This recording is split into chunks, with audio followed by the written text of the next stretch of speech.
வணக்கம். நம்மளோட சேனலில் சமச்சீர் கல்வி புத்தகங்களோட ஆடியோ புக்ஸ் பார்த்துட்ருக்கோம். இது போட்டித் தேர்வுக்கு படிச்சுட்டு இருக்கக்கூடிய எல்லாருக்குமே யூஸ்ஃபுல்லாக இருக்கும்.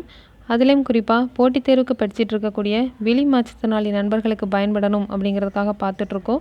இன்றைக்கி 11th எத்திக்ஸில் 4th லெசனோட ஆடியோ புக் பார்க்கலாம். ஆல்ரெடி 3 லெசன் பார்த்துட்டோம். இன்றைக்கி 4th லெசன் 11th எத்திக்ஸில் 4th லெசனோட ஆடியோ புக் தான் பார்க்க போகிறோம். பாடத்தலைப்பு தமிழர் கலைகள். கற்றல் நோக்கங்கள். தமிழர் கலைகளை பற்றி அறிந்து கொள்ளுதல்.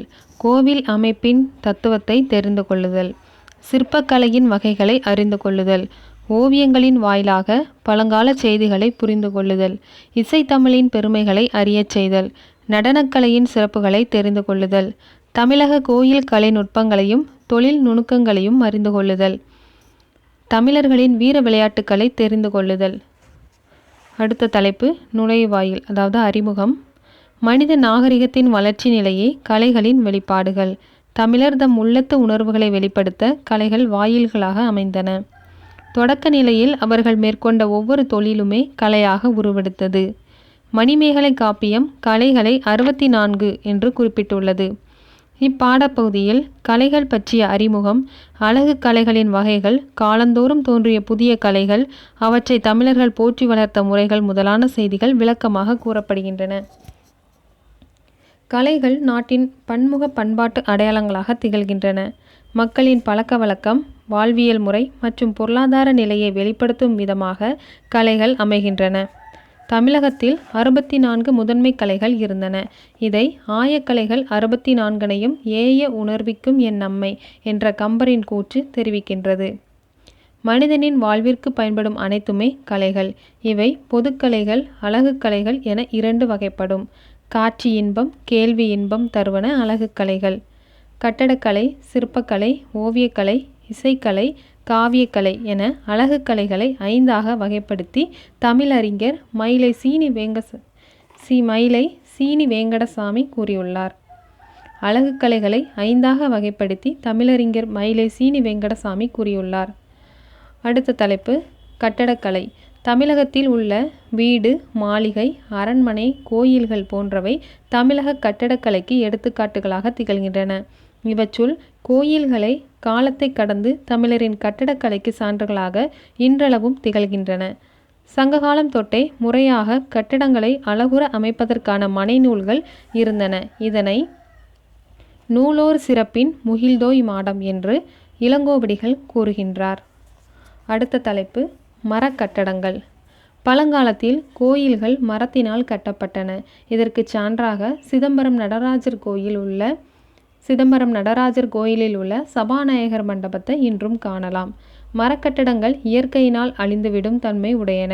இதன் மேற்பகுதி விரைவில் பழுதாகிவிடும். அதனால் இவை செம்பு, வெள்ளி, பொன் தகடுகளால் வேயப்பட்டன. மரக்கட்டடங்களோடு களிமண் கட்டடங்களும் தோன்றின. களிமண் கட்டடங்களின் மேற்கூரைகள் மரத்தால் வேயப்பட்டு இருந்தன.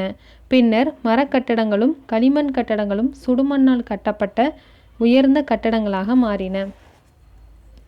அடுத்த தலைப்பு செங்கல் கட்டடங்கள். சங்க காலத்திலிருந்தே சுட்ட செங்கற்களால் ஆன கட்டடங்களை தமிழகத்தில் காணலாம்.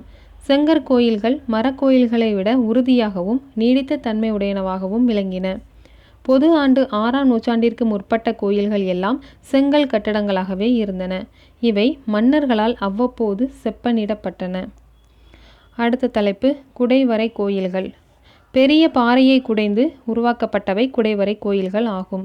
இவை கருவறை, முன்மண்டபம், தூண்கள் என்ற அமைப்பை கொண்டிருந்தன.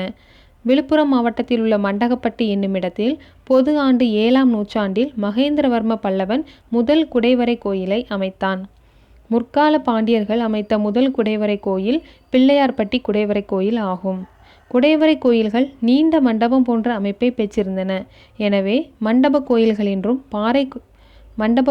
என்றும் பாறைகளை குடைந்து அமைத்ததால் பாறை கோயில்கள் என்றும் அழைக்கப்பட்டன. ஒரே கல்லினால் ஆன ஒற்றைக்கல் கோயில்கள் தமிழகத்தில் காணப்படுகின்றன. இவற்றை அமைக்க பாறைகளை மேலிருந்து படிப்படியாக கீழே செதுக்கி கோயில்கள் அமைக்கப்பட்டன. அவற்றுள் மாமல்லபுரத்தின் மகிஷாசுரமர்த்தினி கோயிலின் முன் தொடங்கப்பட்டு முற்றுப்பெறாமல் உள்ள ஒற்றைக்கல் கோயில் இதற்கு சான்றாகும். அடுத்த தலைப்பு கற்றளிகள். கருங்கற்களை ஒன்றின் மேல் ஒன்றாக அடுக்கி சுண்ணம் சேர்க்காமல் கட்டப்படும் கட்டடங்களுக்கு கற்றளிகள் என்று பெயர். கிபி 7ஆம் நூற்றாண்டில் நரசிம்மவர்மன் காலத்தில் கற்றளி அமைக்கும் முறை ஏற்பட்டது. மாமல்லபுரம், காஞ்சிபுரம், பனமலை ஆகிய ஊர்களில் காணப்படும் கற்றளிகள் காலத்தால் முந்தியவை. பொது ஆண்டு 8ஆம் நூற்றாண்டில் தோன்றிய கட்டடங்களில் பெரும்பான்மை கற்றளிகளாகவே இருந்தன. பிற்கால சோழர்கள் செங்கற்களால் ஆன பழைய கோயில்களை கற்றளிகளாக மாற்றினர்.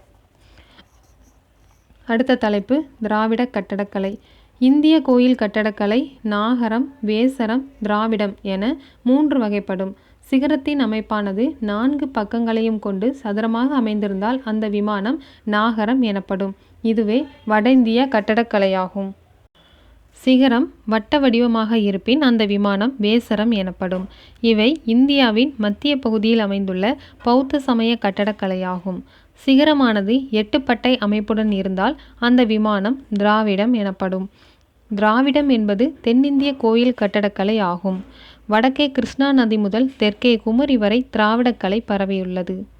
மேலும் இக்கட்டடக்கலை இலங்கை, பர்மா, மலேசியா, கம்போடியா போன்ற நாடுகளிலும் பரவியுள்ளது.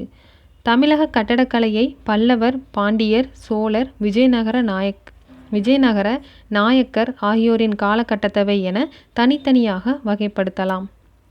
அடுத்த தலைப்பு விமானம். இந்து கோயில்களில் கர்ப்பகிரகம் என்னும் கருவறையின் மீது அமைக்கப்படும் பிரமிடு போன்ற கட்டடக்கலையை விமானம் என்பர். விமானத்தை பொதுவாக ஷடங்க விமானம் என்பர். ஷடங்க விமானம் என்பது 6 உறுப்புகளை குறிக்கும். அவை மனித உடலின் உறுப்புகளுடன் ஒப்புமை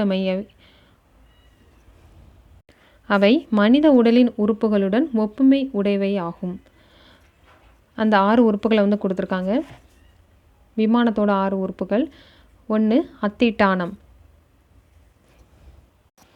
இது என்னென்னா அந்த 6ஐ மனித உடல் உறுப்போட கம்பேர் பண்ணியிருக்காங்கல்ல, அது இப்போ அத்திட்டானம்னா நம்ம உடல் உறுப்பில் எது அப்படிங்கிற மாதிரி கொடுத்துருக்காங்க. ஃபஸ்ட்டு அத்திட்டானம் பாதம், பித்தி கால், பிரஸ்தரம் தோல், கண்டம் கழுத்து, சிகரம் தலை, ஸ்தூபி மகுடம். அத்திட்டானம்னா பாதம், பித்தினா கால், பிரஸ்தரம்னா தோல், கண்டம்னா கழுத்து, சிகரம்னா தலை, ஸ்தூபினா மகுடம். விமானத்தின் மீது பெரும்பாலும் ஒரே ஒரு கலசம் மட்டும் இடம்பெற்றிருக்கும். இவ்விமானங்கள் சோழர் காலத்தில்தான் மிக உயரமானவையாக அமைக்கப்பட்டன. அடுத்த தலைப்பு கோபுரம். கோயில் உறுப்புகளில் மிக முக்கியமானதும் அழகுடையதுமாக விளங்குவது கோபுரம். கோபுர தரிசனம் கோடி புண்ணியம் என்பர். இக்கோபுரம் சுற்றுப்புற சுவரில் ஊடறுத்தும் செல்லும் நுழைவாயிலின் மேல் கட்டப்பட்டதாகும். இக்கோபுரம் சுற்றுப்புற சுவரில் ஊடறுத்து செல்லும் நுழைவாயிலின் மேல் கட்டப்பட்டதாகும். கோபுரத்தின் உச்சியில் 1க்கு மேற்பட்ட கலசங்கள் இடம்பெற்றிருக்கும். கோயில்களில் கோபுரம் அமைத்தல் பல்லவர் காலத்தில் தொடங்கி விஜயநகர மன்னர்கள் காலத்தில் மிகவும் உன்னத நிலையை அடைந்துள்ளது எனலாம். ராஜசிம்மன் காலத்தில் கட்டப்பட்ட காஞ்சி கைலாசநாதர் கோயில்தான் முதலாக சிறு கோபுரம் அமைக்கப்பட்டது. பல்லவர்களும் சோழர்களும் விமானத்திற்கு முக்கியத்துவம் அளித்தனர்.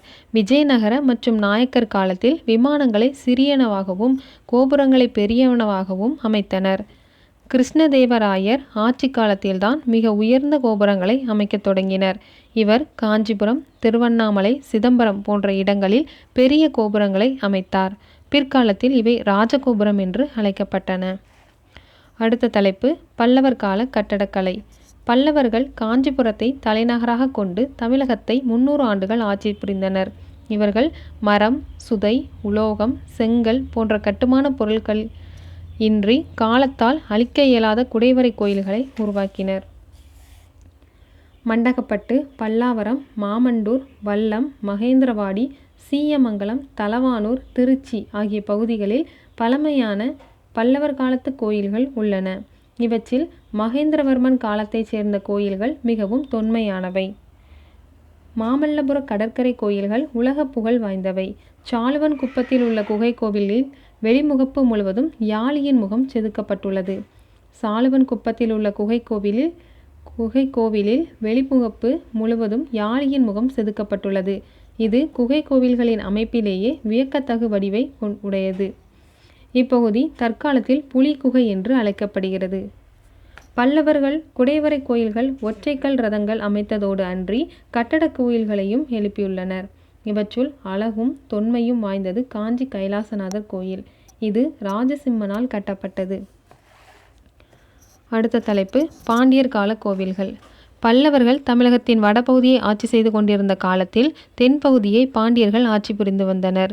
செழியன் வேந்தன் காலம் முதல் வீரபாண்டியன் காலம் வரை அவர்கள் தோற்றுவித்த குடைவரை கோயில்கள், ஒற்றை கச்சலிகள், கட்டடக் கோயில்கள் ஆகியன பாண்டியர்கள் கால கட்டடக்கலைக்கு சான்றுகளாக விளங்குகின்றன. தமிழகத்தில் பாண்டியர்களின் குடைவரை கோயில்கள் சிற்பங்கள் மிகுந்து அழகுடன் காணப்படுகின்றன. பிள்ளையார்பட்டி, மலையடிக்குறிச்சி, ஆனைமலை, திருப்பரங்குன்றம், குன்றக்குடி, திருமயம், குடுமியான்மலை, சித்தனவாசல், மகிபாலன்பட்டி, பிரான்மலை, அழகிய பாண்டியபுரம், மூவரை வென்றான் போன்ற ஊர்களில் பாண்டியர்கால குடைவரை கோயில்களை காணலாம். கழுகுமலையில் உள்ள வெட்டுவான் கோயில் பாண்டியரது ஒற்றை கச்சலிக்கு சான்றாகும். இது மலையின் மேலிருந்து கீழ்நோக்கி குடைந்து அமைக்கப்பட்டது. இது தென்னகத்து எல்லோரா என்று அழைக்கப்படுகிறது. திருப்பத்தூர் திருக்கச்சலிநாதர் கோயில் பாண்டியர் கால கட்டடக்கலைக்கு மிக சிறந்த சான்றாக திகழ்கிறது. அடுத்த தலைப்பு சோழர் கால கோயில்கள். தமிழக கட்டடக்கலை வரலாற்றில் பிற்கால சோழர் காலம் பொற்காலம் ஆகும். விஜயாலய சோழன் முதல் 3ஆம் ராஜராஜ சோழன் வரையிலான மன்னர்கள் அழகு வாய்ந்த எண்ணற்ற கோயில்களை எழுப்பினர். செங்கற்களால் கட்டப்பட்ட கோயில்களை எல்லாம் கருங்கற்களால் ஆன கோயில்களாக மாற்றி அமைத்தனர். விஜயாலய சோழனால் கட்டப்பட்ட புதுக்கோட்டை மாவட்டம் நார்த்தாமலை கோயில் தனித்தன்மை வாய்ந்தது. இக்கோவிலின் வெளிச்சுவர் சதுர வடிவிலும் உட்சுவர் வட்ட வடிவிலும் உள்ளது. ஆதித்த சோழன் காவிரி ஆற்றின் இரு பக்கங்களிலும் ஏராளமான கற்கோயில்களை கட்டினான். இக்கோயில்கள் இன்றும் நிலைத்து நிற்கின்றன. பராந்தக சோழன் எழுப்பிய பிரம்மபுரீஸ்வரர் கோயில், எறும்பூர் கடம்பனேஸ்வரர் கோயில் ஆகியன சோழர் கால கட்டடக்கலையின் எளிமையையும் விளக்குவன. சோழர்கால கட்டடக்கலையில் செம்பியன் மாதேவியின் பங்கு குறிப்பிடத்தக்கது. இவர் பாடல் பெற்ற பல தலங்களை கச்சலிகளாக மாற்றியமைத்து பெரும் பொருட்களை வழங்கினார். ராஜராஜ சோழன் எழுப்பிய தஞ்சை பெரிய கோயில் தென்னகத்து மேரு என அழைக்கப்படும் சிறப்பை பெற்றது. இக்கோயிலே தமிழக கட்டடக்கலையின் மணிமகுடமாக விளங்குகின்றது. தஞ்சையின் சுற்றுவட்டார பகுதிகளில் கருங்கற்களை இல்லாத நிலையில் முற்றிலும் கருங்கற்களை கொண்டே 216 அடி உயரமும் 13 அடுக்குகளையும் கொண்ட விமானத்தை அமைத்து ராஜராஜேஸ்வரம் என பெயரிட்டார் ராஜராஜன். இதன் முதல் வாசல் கேரளாந்தன் திருவாசல் என்றும் 2ஆம் வாசல் ராஜராஜன் திருவாசல் என்றும் அழைக்கப்படுகின்றன. இக்கோவிலின் உச்சியில் உள்ள எண்கோண வடிவிலான சிகரம் 80 டன் எடை கொண்டது.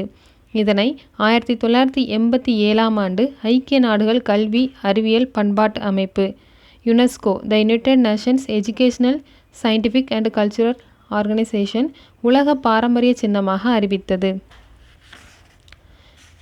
அடுத்த ஒரு பாக்ஸ் இன்ஃபர்மேஷன் உங்களுக்கு தெரியுமா? மிக உயரமான விமானத்தை உடைய தமிழக கோயில்கள். ஃபஸ்ட்டு தஞ்சை பெரிய கோயில் 216 அடி உயரம், கட்டியவர் முதலாம் ராஜராஜன். அடுத்து கங்கை கொண்ட சோழபுரம் 170 அடி உயரம், முதலாம் ராஜேந்திர சோழன். அடுத்து திரிபுவனம் கம்பகரேஸ்வரர் கோயில் 126 அடி, கட்டியவர் 3ஆம் குலோத்துங்க சோழன். ராஜேந்திர சோழன் தனது கங்கை படையெடுப்பு வெற்றியின் சின்னமாக கங்கை கொண்ட சோழபுரம் கோயிலை அமைத்தார். இது 170 அடி உயரம் கொண்டது. இக்கோயில் சிற்ப களஞ்சியமாக விளங்குகின்றது. அடுத்த தலைப்பு விஜயநகர பேரரசர் காலம் மற்றும் நாயக்கர் காலம். விஜயநகர பேரரசின் காலத்தில் தமிழக கட்டடக்கலையில் குறிப்பிடத்தக்க மாற்றங்கள் ஏற்பட்டன. சோழர், பாண்டியர் கால கட்டடக்கலையின் தொடர்ச்சியாகவே விஜயநகர பேரரசு கால கட்டடக்கலை விளங்குகிறது. ஆனால் நுட்பமான அலங்கார வேலைப்பாடுகள் இக்கால கட்டடக்கலையின் சிறப்பு கூறுகளாகும். இக்கோயில்களில் விமானங்கள் சிறியதாகவும் கோபுரங்கள் உயரமாகவும் உள்ளன. திருவண்ணாமலை, மதுரை, ராமேஸ்வரம் ஆகிய ஊர்களில் உள்ள கோயில் கோபுரங்கள் இக்காலத்தவையாகும். நாயக்கர் கால கட்டடக்கலை விஜயநகர கால கட்டடக்கலையை பின்பற்றியே எழுந்தது. 100 கால் மண்டபங்கள், 1000 கால் மண்டபங்கள் எழுப்புதல் இவர்களின் தனிச்சிறப்பு. திருமலை நாயக்கர் மகால், ராமேஸ்வரம் ராமநாத சுவாமி கோயில் 1000 கால் மண்டபம், மதுரை மீனாட்சியம்மன் கோயில் புது மண்டபம், திருச்சி மலை மீது கட்டப்பட்டுள்ள தாயுமானவர் கோயில் ஆகியன இவர்களின் கட்டடக்கலைக்கு சிறந்த எடுத்துக்காட்டுகளாகும். தமிழர் கட்டடக்கலையின் நெடிய வரலாறு தமிழர் தம் பழமையையும் வளமையையும் உலகிற்கு பறைசாற்றுகின்றன. அடுத்து ஒரு பாக்ஸ் இன்ஃபர்மேஷன். தமிழகத்தில் ஆயிரங்கால் மண்டபங்கள் அமைந்துள்ள கோயில்களில் குறிப்பிடத்தக்கவை: மதுரை மீனாட்சியம்மன் கோயில், திருவரங்கம் அரங்கநாதர் கோயில், சிதம்பரம் நடராஜர் கோயில், திருநெல்வேலி நெல்லையப்பர் கோயில், திருவண்ணாமலை அருணாச்சலேஸ்வரர் கோயில், ராமேஸ்வரம் ராமநாத சுவாமி கோவில். அடுத்த தலைப்பு சிற்பக்கலை. அதில் ஃபஸ்ட்டு தலைப்பு சங்ககாலம். நடுகற்கள் சிற்பக்கலையின் தோற்றுவாயாக கருதப்படுகின்றன. தொல்காப்பியம், அகநானூறு, புறநானூறு முதலானவற்றில் நடுகல் பற்றிய குறிப்புகள் காணப்படுகின்றன. நடுகல் என்பது போரில் வீரமரணமடைந்த அல்லது மக்களுக்காக உயிர் துறந்த வீரனின் பெயரும் பெருமையும் எழுதி நட்டு வைத்து வழிபடும் கல் ஆகும். இது வீரக்கல் அல்லது நினைவுக்கல் என்றும் அழைக்கப்படும். தொல்காப்பியர் காலத்தில் வழக்கில் இருந்த நடுகல் வழிபடும் முறை பிற்காலத்தில் வீரர்களின் உருவத்தை செதுக்கி வழிபடும் முறையாக வளர்ந்தது.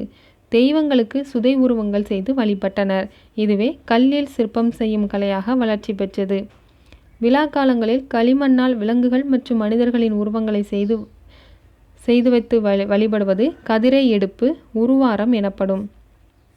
விழா காலங்களில் களிமண்ணால் விலங்குகள் மற்றும் மனிதர்களின் உருவங்களை செய்து வைத்து வழிபடுவது கதிரை எடுப்பு, உருவாரம் எனப்படும். கல்லினால் செய்யப்படுவது கற்சிற்பங்கள் எனவும், உலோகத்தினால் செய்யப்படுவது படிம உருவங்கள் என்றும் அழைக்கப்படும். சங்க காலத்தில் மர சிற்பங்கள் அமைக்கப்பட்டதை பரிபாடல் மூலம் அறியலாம்.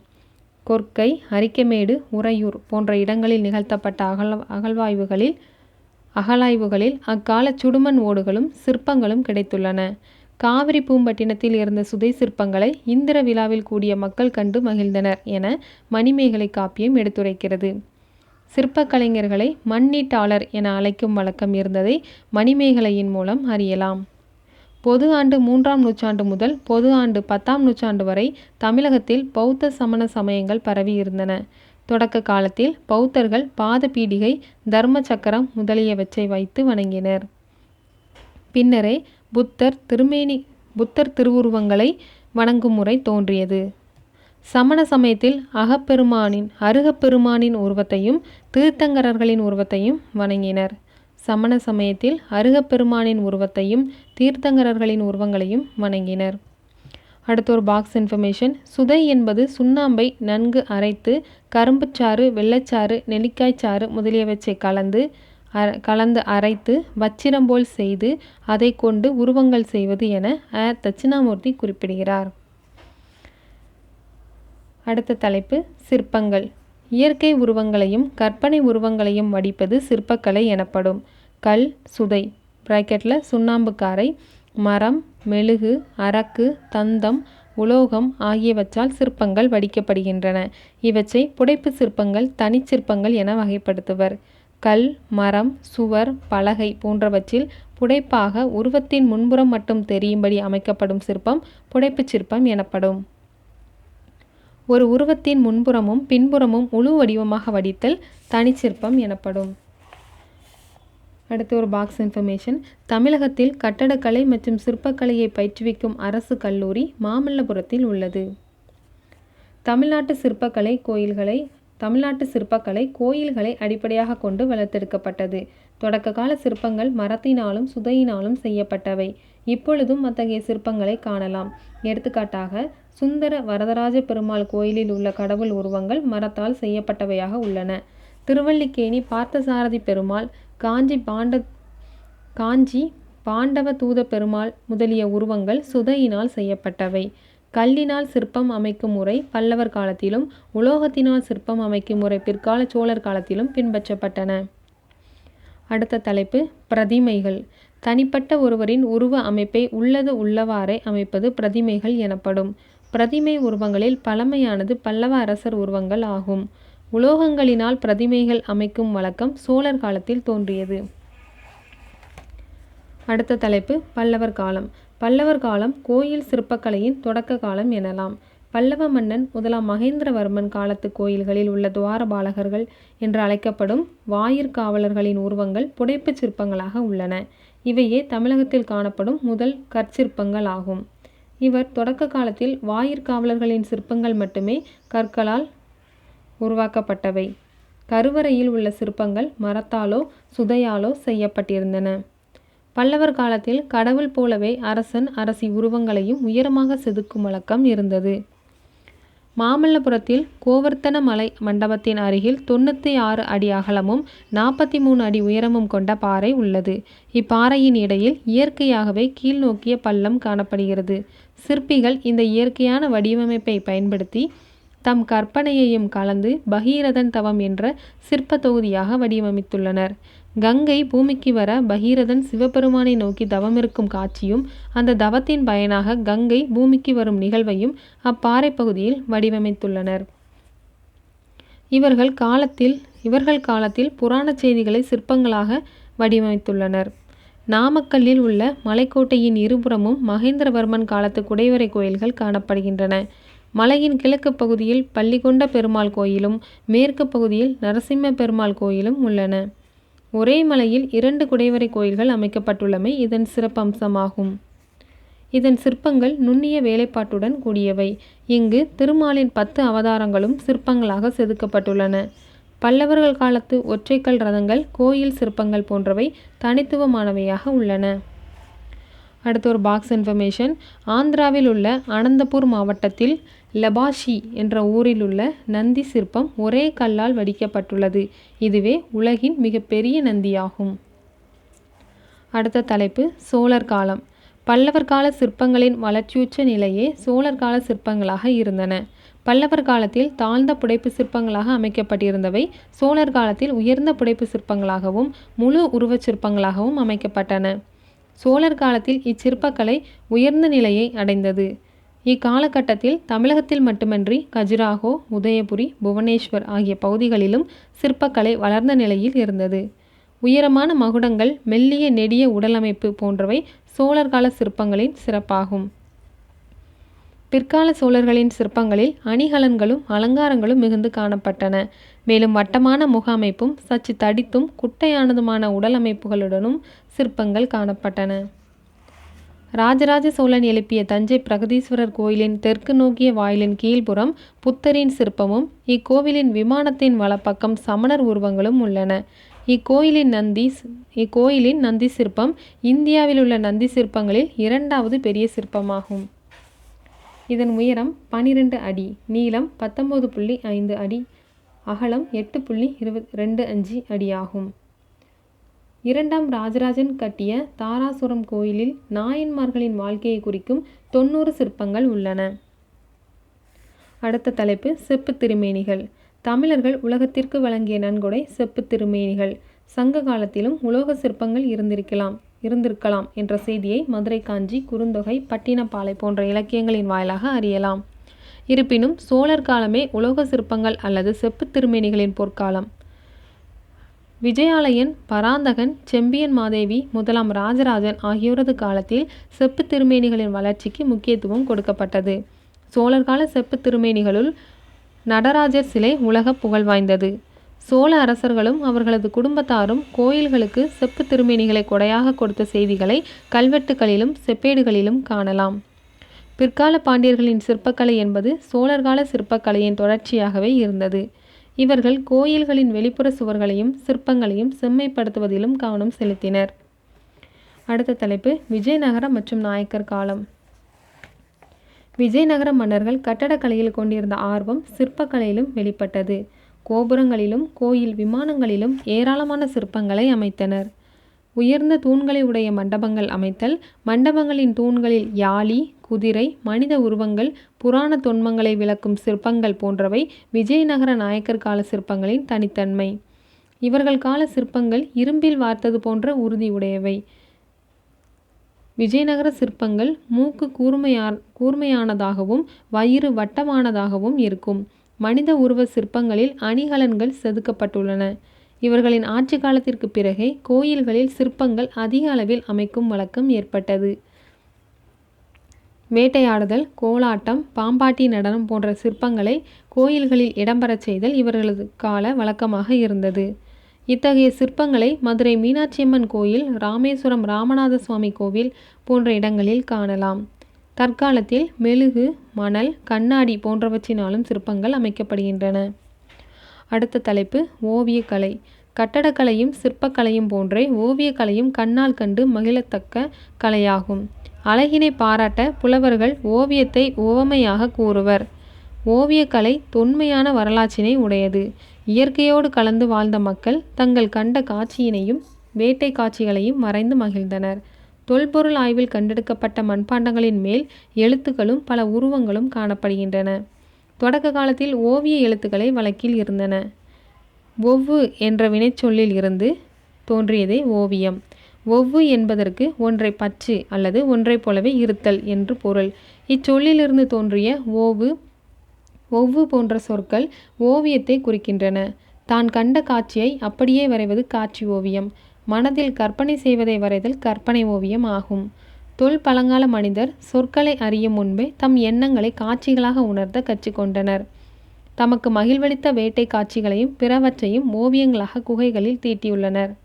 பச்சிலை சாறு, செம்மண், விலங்குகளின் கொழுப்பு ஆகியனவற்றை கொண்டு அவ்வோவியங்களுக்கு வண்ணம் தீட்டினர். ஓவியத்தை வட்டிகச் செய்தி, சித்திரச் செய்தி என்றும் இலக்கியங்கள் பதிவு செய்துள்ளன. பழங்காலத்தில் சுவர் ஓவியங்களை பெரிதும் காணப்பட்டன. அதனால்தான் சுவர் இல்லாமல் சித்திரம் இல்லை, சுவரை வைத்தல்லவா சித்திரம் வரைய வேண்டும் என்ற பழமொழிகள் தோன்றின. வளைந்த கோடு, கோணக்கோடு, நேர்கோடு ஆகியவற்றை கொண்டு ஓவியங்கள் எழுதப்பட்டன. இவ்வாறான கோட்டோவியங்களுக்கு புனையா ஓவியம் என்று பெயர். இதனை வரிவடிவ ஓவியம் என்றும் அழைப்பர். மடல் ஏறுதலின் பொழுது பனை ஓலையில் வரைந்த கோடுகளால் ஆன ஓவியம் வரிவடிவ ஓவியம் ஆகும். நெடுநல் வாடையில் முதலாக வரிவடிவ ஓவியம் பற்றிய செய்தி கிடைக்கின்றது. புனையா ஓவியத்தில் பலவித வண்ணங்களை புனைந்து அமைக்கும் ஓவியம் முழு ஓவியம் எனப்படும். ஓவியம் வரைவோரை ஓவியன், கண்ணுள் விளைஞர், கைவினைஞர், ஓவிய வல்லோன், ஓவிய புலவன் என்றும் அழைப்பர்.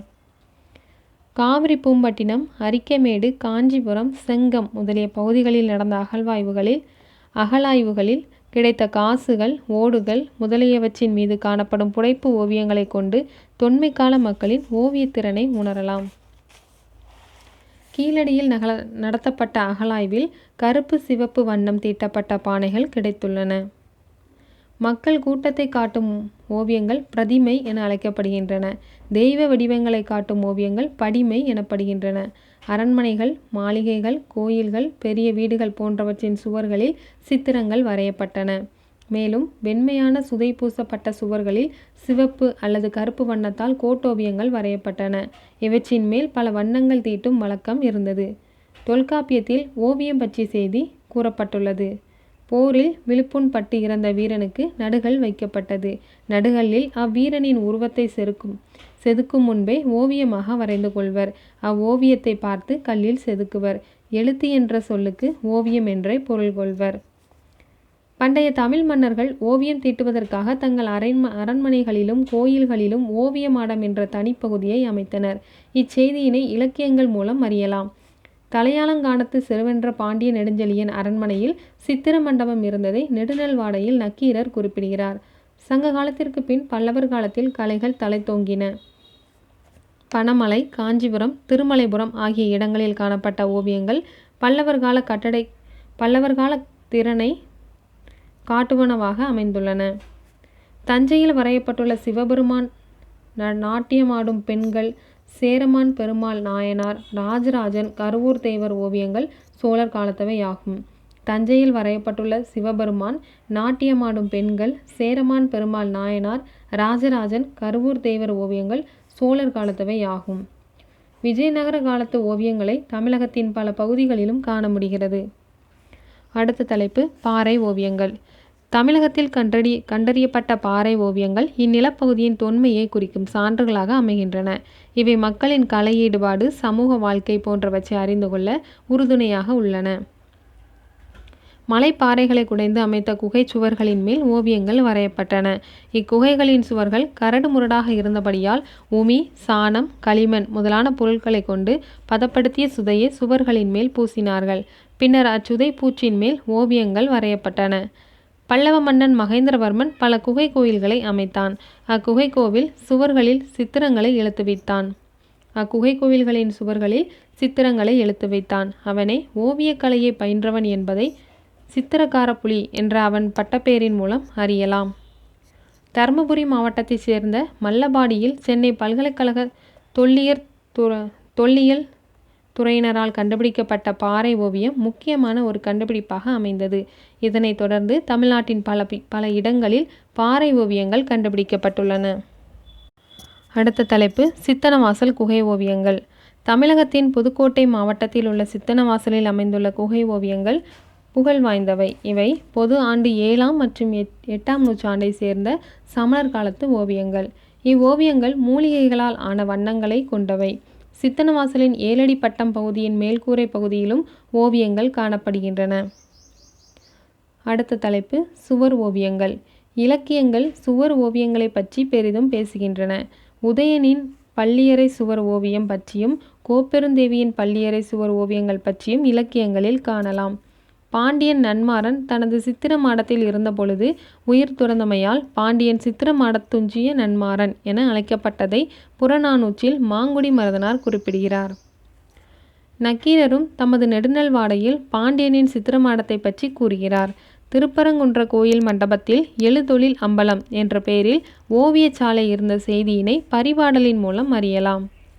இங்கு ரதி, காமன், பூனை வடிவம் கொண்ட இந்திரன், அகலிகை, கௌதம முனிவர் முதலான ஓவியங்கள் இங்கு காணப்பட்ட செய்தியினை இலக்கியங்களில் காணலாம்.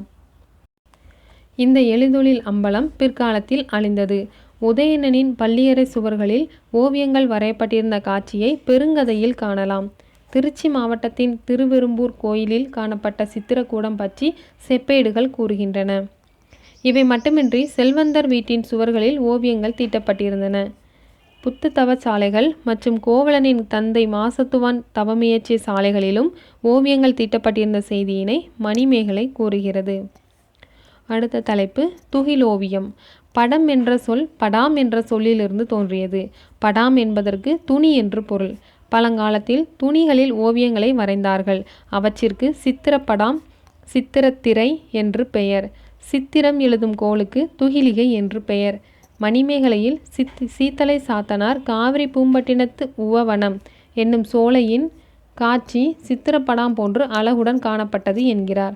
மணிமேகலையில் சீத்தலை சாத்தனார் காவிரி பூம்பட்டினத்து உவவனம் என்னும் சோலையின் காட்சி சித்திரப்படாம் போன்று அழகுடன் காணப்பட்டது என்கிறார். தக்க நாட்டிலே ஆங்காங்கே தாமரை பூக்களும் தாமரை இலைகளும் அடர்ந்த குளங்களும் காணப்படும் காட்சியினை திருத்தக்க தேவர் வருணிக்கும் போது துணியில் எழுதிய தாமரை குளத்தின் காட்சியைப் போல காணப்படுகிறது என்கிறார். இளங்கோவடிகள் ஓவியம் வரையப்பட்ட துணியை ஓவிய எழினி என்கிறார். பலகைகளிலும் ஓவியங்கள் வரையப்பட்டன. அவ்வாறு ஓவியம் வரையப்பட்ட பலகை வட்டிகை பலகை எனப்பட்டது. அடுத்த தலைப்பு தஞ்சாவூர் ஓவியங்கள். சோழர் காலத்தில் தஞ்சாவூர் ஓவியங்கள் தோற்றம் பெற்றன. மராட்டிய மன்னன் சரபோஜியின் காலத்தில் தஞ்சாவூரில் இது வளர்ச்சி பெற்றது. இவ்வோவியங்கள் தமிழகத்தின் புவிசார் குறியீடுகளில் ஒன்றாகும். இவ்வகை ஓவியங்கள் பெரிய மரச்சட்டத்தின் நடுவே அமைந்திருக்கும். இச்சட்டமும் ஓவியத்தின் ஒரு பகுதியாகவே கருதப்படுகிறது. கடவுளின் உருவங்கள் கித்தானின் பெரும் பகுதியை நிறைத்திருக்கும். மற்ற உருவங்கள் சிறியதாக அதன் கீழ்ப்பகுதியில் அமைந்திருக்கும். இதில் காணப்படும் ஓவியங்களின் உருவங்கள் உருண்டையாகவும் பருமனான அமைப்புடனும் காணப்படுகின்றன. இதன் உருவ அமைப்புகளில் பெண்தன்மை மிகுந்து நளினத்துடன் காணப்படும். இவ்வோவியங்கள் நீலம், பச்சை, மஞ்சள், வெள்ளை ஆகிய வண்ணங்களில் மைய ஓவியம் அமைந்திருக்கும். கரும்பச்சை, சிவப்பு, அடர் நீலம் போன்ற வண்ணங்களை பின்புலமாக கொண்டு காணப்படும். அடர்த்தியான கோடுகள் ஓவியத்தை தெளிவாக காட்டும் விதமாக அமைந்திருக்கும். இவ்வுருவக் கோடுகள் வண்ணங்களுக்கான எல்லையாகவும் அமையும். பழங்கால மக்கள் அன்றாடம் பயன்படுத்தும் பொருட்களின் மீது ஓவியம் வரைந்து மகிழ்ந்திருந்தனர். அன்றாடம் பயன்படுத்தும் பாத்திரங்கள், கேடயம், கட்டில், வாள் போன்றவற்றில் ஓவியங்களை வரைந்தனர். தமிழின் நாற்கவிகளில் சித்திரக்கவியும் ஒன்றாகும். சித்திரக்கவி போலவே சித்திர நதி, சித்திர சபை, சித்திர தடாகம் என பெயர் சூட்டியதிலிருந்து ஓவியத்திற்கு தமிழர்கள் அளித்த முக்கியத்துவத்தை அறியலாம். தற்காலத்தில் எண்ணெய் ஓவியம், வண்ணக்கோல் ஓவியம், செயற்கை ஓவியம், கூழ்ம ஓவியம், நீர்வண்ண ஓவியம், மைய ஓவியம், பூச்சு ஓவியம், சூடான மெழுகு ஓவியம், நீரில் கரையும் எண்ணெய் ஓவியங்கள் போன்ற ஓவியங்கள் காணப்படுகின்றன. தமிழர்களின் மிக தொன்மைகளுள் ஒன்று ஓவியம். எழுத்தால் உணர்த்தப்பட இயலாத இடைவெளிகளை ஓவியங்கள் நிரப்பின. காலந்தோறும் ஓவியக் கலைகளிலும் வளர்ச்சி படிநிலைகள் உருவாகின. பாறை ஓவியங்களில் தொடங்கி இன்று பல்வேறு நாடுகளின் ஓவிய நுட்பங்களை உள்வாங்கி படிநிலை மாற்றம் பெற்று வளர்ந்துள்ளன. அடுத்த தலைப்பு இசைக்கலை. இயற்றப்பட்ட செய்யுளை உரிய ஓசையோடு இசைப்பதால் இதற்கு இசை என்று பெயர். எனவே இசை என்னும் சொல் காரணப் பெயர் ஆகும். இவ்விசைக்கு அடிப்படையானவை ஓசை என்று கூறுவர். ஏழிசையேல் நரம்பின் ஓசையை என்ற திருப்பதிகத் தொடர் மூலம் இசை 7 என்பதையும் இவை தனித்தனி நரம்புகளில் இசைக்கப்பட்டன என்பதையும் அறியலாம். ஏழிசையேல் நரம்பின் ஓசையை என்ற திருப்பதிகத் தொடர் மூலம் இசை 7 வகை என்பதையும் இவை தனித்தனி நரம்புகளில் இசைக்கப்பட்டன என்பதையும் அறியலாம். குரல், துத்தம், கைக்கிளை, உலை, இளி, விளரி, தாரம் என்பன 7 இசைகள் ஆகும். 7 இசைகளுள் தாரம் என்னும் இசையே இசை வளர்ச்சிக்கு ஆதாரமானது என்பர். மிடச்சினால் குரலும், நாவினால் துத்தமும், அன்னத்தினால் கைக்கிளையும், சிரத்தால் உலையும், நெற்றியால் இலியும், நெஞ்சால் விளரியும், மூக்கால் தாரமும் தோன்றுவதாக இசை இலக்கண நூல்கள் கூறுகின்றன.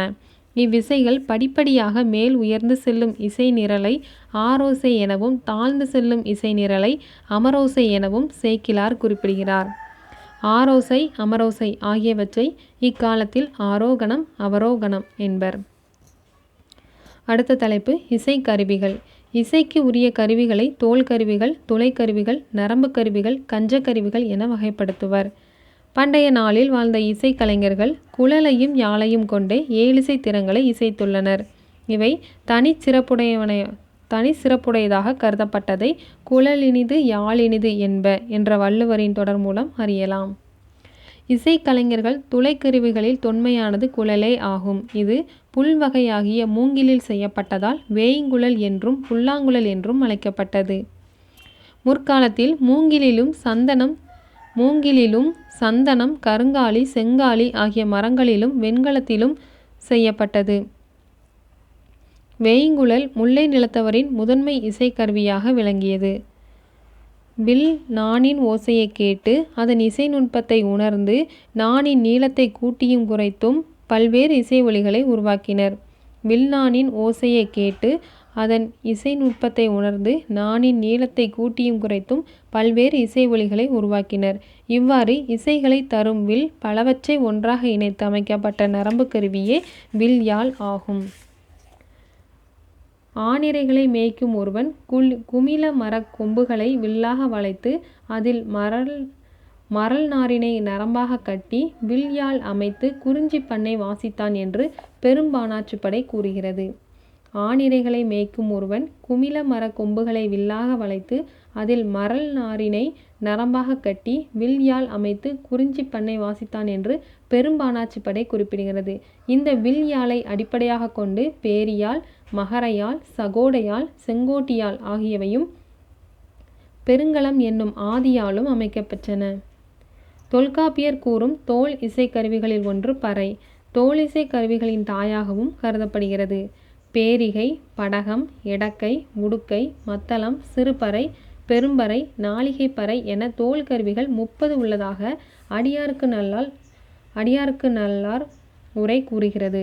இவற்றில் அதிகமாக பயன்படுத்தப்பட்ட தோல் கருவி மத்தளம் ஆகும். இசைக்கும் போது மத்தளத்தை முதற்கருவியாக கொள்வர். இடையிடையே வாசிக்க சலிகை என்னும் கருவியை பயன்படுத்துவர். அதனால் இக்கருவியை இடைக்கருவி என்றும் கூறுவர். முதலாம் ராஜராஜ சோழன் கட்டிய ராசராசேச்சுவர கோயிலில் உடுக்கை வாசிப்பவரும் கெட்டிமேளம் வாசிப்பவரும் இருந்தனர் என தென்னிந்திய கல்வெட்டுக்கள் கூறுகின்றன. இசை நூல்கள் இறைனார் களவியல் உரை மூலம் முதுநாரை, முதுகுருகு ஆகிய நூல்கள் இருந்தன என்பதை அறிய முடிகிறது. இந்நூலின் உரைப்பாயிரம் சிற்றிசை, பேரிசை ஆகிய நூல்களை பற்றியும் குறிப்பிடுகின்றது. பெருநாரை, பெருங்குருகு, பஞ்சபாரதீயம், இந்திரகாளியம் முதலான நூல்களை பற்றி அடியாருக்கு நல்லார் கூறுகிறார். இசை நுணுக்கம் என்னும் நூல் சயந்தன் என்னும் பாண்டிய இளவரசனால் இயற்றப்பட்டது என்று கூறியுள்ளார். யாப்பருங்கலங்காரிகை உரைப்பாயிரத்தில் குலோத்துங்கன் இசைநூல் என்ற நூலை பற்றிய குறிப்பு காணப்படுகிறது. யாப்பருங்கலங்காரிகை உரைப்பாயிரத்தில் குலோத்துங்கன் இசைநூல் என்ற நூலை பற்றிய குறிப்பு காணப்படுகிறது. இசை தொடர்பான பல நூல்களின் பெயர் கிடைத்த போதும் அறிவனார் இயற்றிய பஞ்சமரபு என்னும் நூல் தற்போது நமக்கு கிடைத்துள்ளது. ப. சுந்தரேசனார் என்பவர் இந்நூலை உரையோடு வெளியிட்டுள்ளார். அடுத்து ஒரு பாக்ஸ் இன்ஃபர்மேஷன். இசைத்தூண்கள். தமிழகத்தில் திருநெல்வேலி, ஆழ்வார் திருநகரி, செண்பகநல்லூர், மதுரை, தாடிக்கொம்பு, அழகர்கோயில், கிருஷ்ணாபுரம், தென்காசி, குற்றாலம், சுசீந்திரம், களக்காடு போன்ற இடங்களில் இசைத்தூண்கள் காணப்படுகின்றன. அடுத்த தலைப்பு இசைக்கலைஞர்கள்.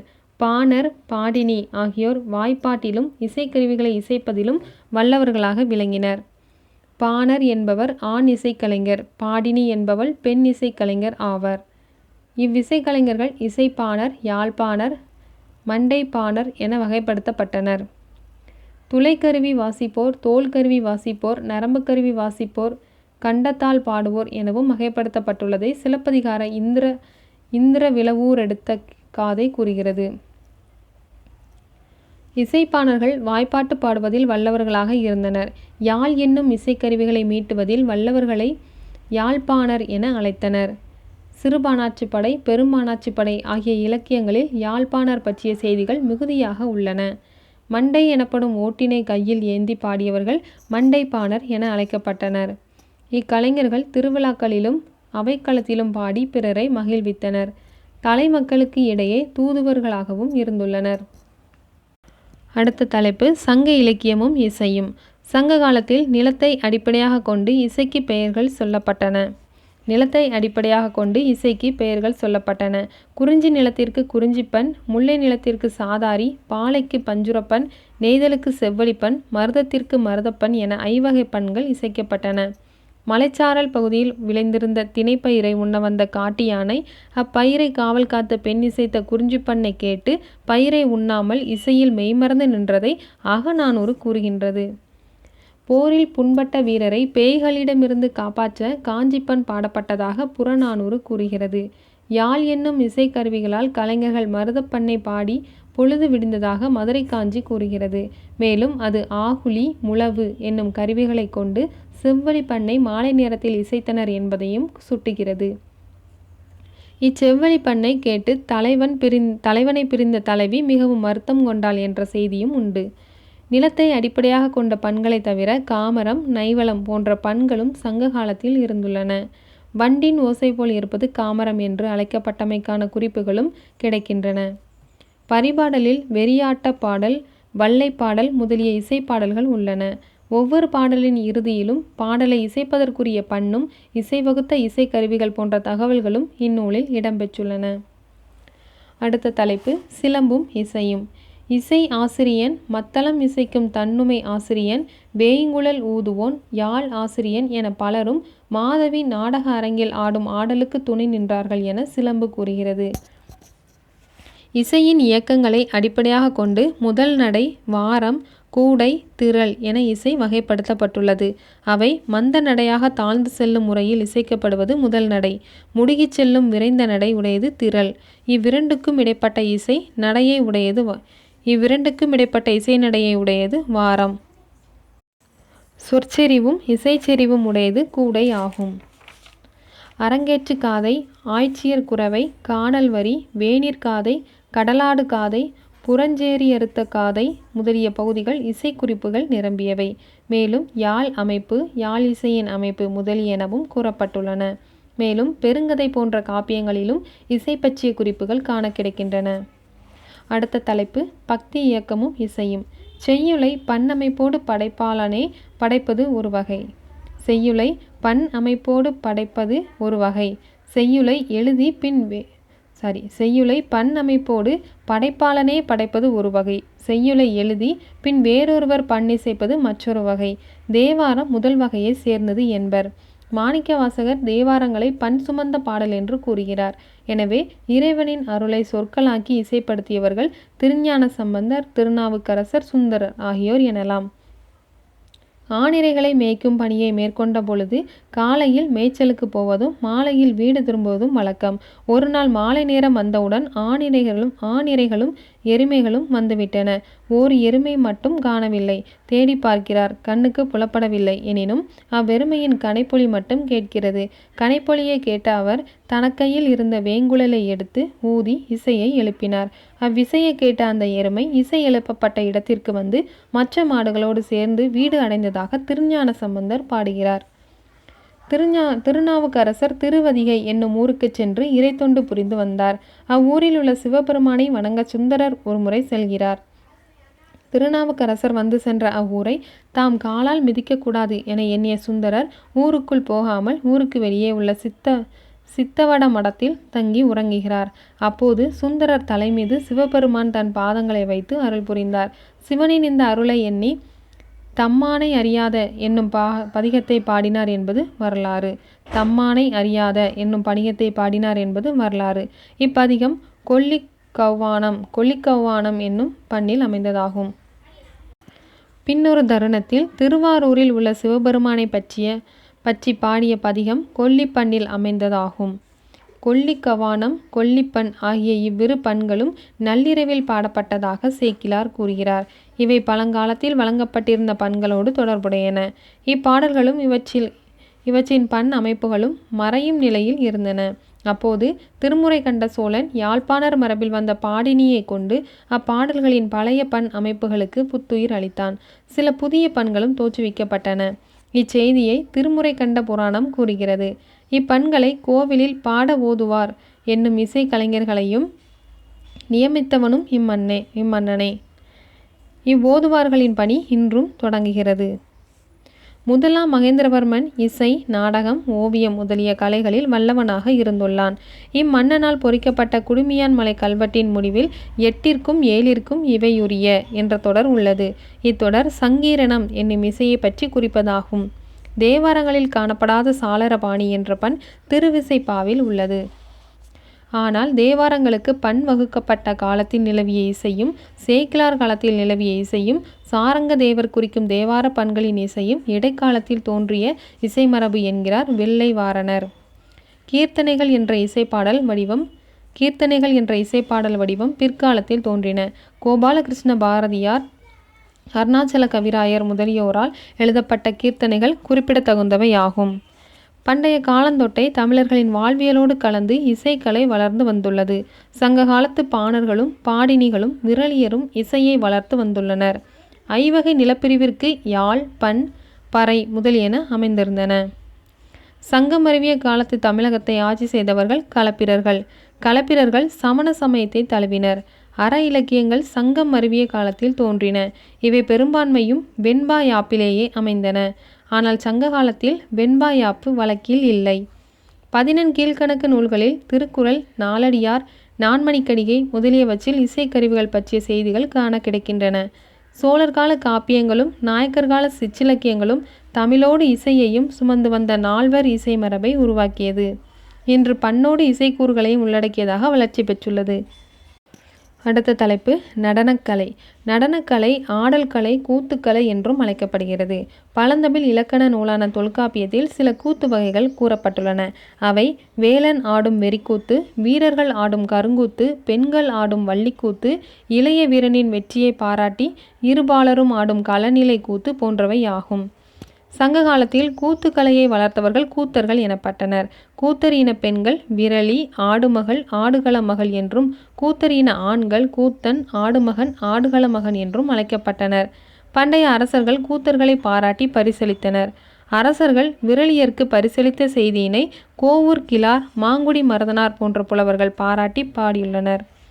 சிலப்பதிகாரத்தில் இளங்கோவடிகள் கூறும் நாடக மகளிர் என்னும் தொடர் நடன மகளிர், கூத்த மகளிர், விரலியர் என்னும் பொருளையே அளிப்பதாக மா ராசமாணிக்கனார் கூறுகிறார். நடனம் கற்கும் பெண் தனது 7ஆம் வயது முதல் 12ஆம் வயது வரை ஏறத்தாழ 6 ஆண்டுகள் நடனக்கலை பயிற்சி பெற்றிருக்க வேண்டும். நடனக்கலையை கற்பிக்கும் ஆசிரியர் தலைக்கோல் ஆசான் என்று அழைக்கப்பட்டார். இவர் வேத்தியல், பொதுவியல் என இருவகை கூத்துக்களிலும் சிறந்தவராக இருத்தல் வேண்டும். அடியாருக்கு நல்லார் கருத்துப்படி கூத்து 4 வகைப்படும். அவை சொக்கம், மெய்க்கூத்து, அபிநயம், நாடகம் என்பன. இதில் சொக்கம் என்பது இசையுடன் கூடிய தூய நடனம். மெய்க்கூத்து என்பது இசையுடன் கூடிய அகம் சார்ந்த நடனம். அபிநயம் என்பது இசையுடன் கலந்த பாடலுக்கு ஏற்ற நடனம். நாடகம் என்பது இசையுடன் கதை தழுவி வரும் பாட்டிற்கான நடனம். ஆடல் என்பது எல்லா வகை கூத்துக்களையும் குறிக்கும் என்கிறார் அடியாருக்கு நல்லார். ஆடல் வகைகள் 11 ஆடல்கள். ஒரு ஃப்ளோ சார்ட் மாதிரி கொடுத்துருக்காங்க. அதில் ஃபஸ்ட்டு 11 ஆடல்கள், அதை 2ஆக பிரித்து நின்றாடல், வீழ்ந்தாடல். நின்றாடலில் அள்ளியம், கொடுக்கொட்டி, குடைக்கூத்து, குடக்கூத்து, பாண்டரங்கம், மல்லியம். வீழ்ந்தாடலில் 5 இருக்குது. துடி, கடையம், பேடு, மரக்கால், பாவை. 11 ஆடல்களில் 2ஆக பிரித்து நின்றாடல், வீழ்ந்தாடல். நின்றாடலில் 6, வீழ்ந்தாடலில் 5. சிலப்பதிகாரத்தில் மாதவி 11 வகை ஆடல்களை ஆடினாள். அவை யாவன: அல்லியம், கொடுக்கொட்டி, குடைக்கூத்து, குடக்கூத்து, பாண்டரங்கம், மல்லியம், துடி, கடையம், பேடு, மரக்கால், பாவை என இவை தெய்வங்களால் ஆடப்பெறுவதால் தெய்வ விருத்தி என்றும் அழைக்கப்படுகின்றன. அடுத்து இந்த 11 ஆடல்கள் அப்படின்னா அது எதெல்லாம் குறிக்குன்னு கொடுத்துருக்காங்க ஒரு பாக்ஸில். அலியம். அலியம் என்பது கண்ணன் யானையின் தந்தத்தை ஒடித்ததை காட்டும் ஆடல். கொடுக்கொட்டி என்பது சிவபெருமான் முப்புறத்தை எரித்த பொழுது வெற்றியில் கைகொட்டி ஆடிய ஆடல். குடைக்கூத்து என்பது முருகன் அவுணரை வென்ற பொழுது ஆடிய ஆடல். குடக்கூத்து என்பது கண்ணன் தன் பேரனான அனிருத்தனை அசுரரிடம் இருந்து மீட்பதற்காக குடத்தை வைத்து கொண்டு ஆடிய ஆடல். பாண்டரங்கம் என்பது சிவபெருமான் முப்புறத்தை எரித்த பின்னர் நான்முகன் காணும்படி ஆடிய ஆடல். மல்லியம் என்பது கண்ணன் வாணன் என்னும் அசுரருடன் போர் செய்வதை காட்டும் கூத்து. துடி என்பது சூரபதுமனை வென்ற பிறகு கடலினை மேடையாக கொண்டு முருகன் ஆடியதை கூறும் கூத்து துடி. கடையம் என்பது இந்திரன் மனைவி ஐராணி உலத்தி உருவத்தோடு ஆடியது. இது உலத்தி கூத்து என்றும் அழைக்கப்படுகிறது. பேடு என்பது காமன் தன் மகனான அனிருத்தனை சிறை மீட்பதற்காக வாணனுடைய சோ என்னும் நகரத்தில் பேடியுருவம் கொண்டு ஆடியது பேடு. மரக்கால் என்பது கொற்றவை தன்னை எதிர்த்து பாம்பு தேளாக வந்த அசுரரை கொல்வதற்காக ஆடிய ஆடல் மரக்கால். பாவை என்பது அசுரரை வெல்ல திருமகள் ஆடிய ஆடல் பாவை கூத்து. அடுத்த தலைப்பு முத்திரைகள். அகக்கூத்து, புறக்கூத்து என கூத்து 2 வகைப்படும். இவ்வகை கூத்துகள் இருவகை கூத்துகளுமே ஆடல் என அடியார்க்கு நல்லார் கூறுகின்றார். நடனத்தின் பொழுது ஒரு கையினால் காட்டப்படும் முத்திரைகளும் 2 கைகளினால் காட்டப்படும் முத்திரைகளும் கூறப்பட்டுள்ளன. பிண்டி, பிணையல், எழிற்கை, தொழிற்கை என பகுக்கப்பட்டுள்ளன. பிண்டி, பிணையல் இரண்டும் புறக்கூத்தில் காட்டப்படுவன. எழிற்கை, தொழிற்கை இரண்டும் அகக்கூத்தில் காட்டப்படுவன. இவற்றில் பிண்டி ஒரு கையால் காட்டப்படும் முத்திரை. இது 24 வகையாக அமையும். பிணையல் 2 கைகளாலும் காட்டப்படுவது. இது 13 வகையாக உள்ளது. அடுத்த தலைப்பு நடன நூல்கள். நாட்டிய நன்னூல் 4 கடைபிடித்து வந்த முறையின் வழிமுறை வளாமல் என்று சிலப்பதிகாரம் கூறுவதிலிருந்து சிலப்பதிகார காலத்திற்கு முன் நாட்டிய நூல்கள் இருந்தமை தெளிவாகின்றது. 11 வகையான ஆடல்களும் அவற்றின் உறுப்புகளும் பாடல்களும் யாப்பருங்கலம் நூலின் உரையில் கூறப்பட்டுள்ளன. பரதம், அகத்தியம், முறுவல், சயந்தம், குணநூல், செய்ச்சியம், இசை நுணுக்கம், இந்திரகாளியம், பஞ்சமரபு, பரத சேனாபதியம், மதிவாணர் நாடகத் தமிழ் நூல், கூத்த நூல் ஆகியன கூத்து பற்றிய நூல்கள் ஆகும். இவற்றில் பரதமும் அகத்தியமும் அடியார்க்கு நல்லார் காலத்திலேயே மறைந்தன. இந்நூல்கள் இன்று கிடைக்கவில்லை. அடுத்த ஒரு பாக்ஸ் இன்ஃபர்மேஷன். வேத்தியல், பொதுவியல் என கூத்து 2 வகைப்படும். வேத்தியல் கூத்து வசைக்கூத்து, வரிக்கூத்து, சாந்தி கூத்து, இயல்பு கூத்து, ஆரியம் என்று பல்வேறு பெயர்களாலும் அழைக்கப்படுகின்றன. பொதுவியல் கூத்து புகழ்கூத்து, வரிசாந்தி கூத்து, வரிச்சாந்தி கூத்து, வினோத கூத்து, தேசிய கூத்து, தமிழ் கூத்து என்று பல்வேறு பெயர்களாலும் அழைக்கப்படுகின்றன. அடுத்த தலைப்பு குரவை கூத்து. மகளிரால் ஆடப்படுவது குரவை கூத்து. 7 முதல் 9 பேர் வட்டமாக நின்று கைகோர்த்து ஆடுவது. இது குன்றக்குரவை, ஆய்ச்சியர் குரவை என 2 வகைப்படும். குன்றக்குரவை என்பது குறிஞ்சி நிலத்தில் வாழும் மகளிர் முருகனுக்காக ஆடும் ஆடல். ஆய்ச்சியர் குரவை முல்லை நிலத்தில் வாழும் மகளிர் திருமாலுக்காக ஆடும் ஆடல். அடுத்த தலைப்பு பல்லவர் காலம். பல்லவர் காலத்தில் நடனக்கலை சிறப்பான இடத்தை பெற்றிருந்தது. 1ஆம் மகேந்திரவர்மன் மத்த விலாச பிரகடனம் என்ற தனது நூலில் சிவபெருமானின் தாண்டவங்கள் பற்றி குறிப்பிட்டுள்ளார். ராஜசிம்மன் கட்டிய காஞ்சி கைலாசநாதர் கோயிலில் சிவபெருமான் ஆடியதாக கூறப்படும் பதாகை நடனம், ஸ்தலவிருச்சக நடனம், ஊர்த்துவ தாண்டவம், ஆனந்த தாண்டவம் ஆகியன சிற்பங்களாக செதுக்கப்பட்டுள்ளமையை காணலாம். காஞ்சி வைகுந்த பெருமாள் கோயிலில் கூத்தன், கூத்தியர் உருவங்கள் சிற்பங்களில் செதுக்கப்பட்டுள்ளன. பல்லவர் காலத்தவரான சுந்தரர் நடன மாதரான பறவை நாச்சியரை மணந்து கொண்ட செய்தியை இலக்கியங்களில் காணலாம். தில்லையில் உள்ள சிவபெருமான் கூத்தப்பெருமான் என நாயன்மார்களால் பாடப்பட்டார். பல்லவர் காலத்தில் நடனமாதர் மாணிக்கத்தார் கணிகையார் எனப்பட்டனர். அக்காலத்தில் காஞ்சிபுரம் முக்தீஸ்வரர் கோயிலில் மட்டும் 42 நடனமாதர் இருந்தனர் என்ற செய்தியினை ஆவணங்கள் தெரிவிக்கின்றன. பல்லவர் காலத்தில் நடனம் வகித்த இடத்தை இவற்றின் மூலம் அறிய முடிகின்றது. அடுத்த தலைப்பு சோழர் காலம். சோழர் காலம் கலைகளின் வளர்ச்சியால் பொற்காலமாக திகழ்ந்தது. சைவ வைணவ சமயங்கள் இக்காலத்தில் வளர்ச்சி பெற்றன. கோயில்கள் பெரும்பான்மை கற்கோயில்களாக மாற்றப்பட்டன. கோயில்களில் நடனம் உட்பட அனைத்து கலைகளும் வளர்க்கப்பட்டன. கோயில் கருவறைகளின் அடிப்பகுதியில் கூட நடன வகைகள் செதுக்கப்பட்டிருந்தன. இதற்கு சிதம்பரம், தஞ்சை, கங்கை கொண்ட சோழபுரம், திருவண்ணாமலை ஆகிய கோயில்கள் சான்று. இவர்கள் கால சிற்பங்களில் கூத்தியர் மட்டும் தனித்து நடனம் ஆடும்படியான சிற்பங்களை பெரிதும் காணலாம். தஞ்சாவூர் பெரிய கோயில் கருவறையின் புறச்சுவரில் நடன மாதர்களின் ஓவியங்கள் வரையப்பட்டுள்ளன. இவ்வோவியத்தில் நடன பெண்களின் கூந்தல் ஒப்பனை, இசைக்கருவிகள், முகப்பொலிவு, உருவ அமைப்பு ஆகியன நடன பெண்கள் பெற்றிருந்த சிறப்பை காட்டுகின்றன.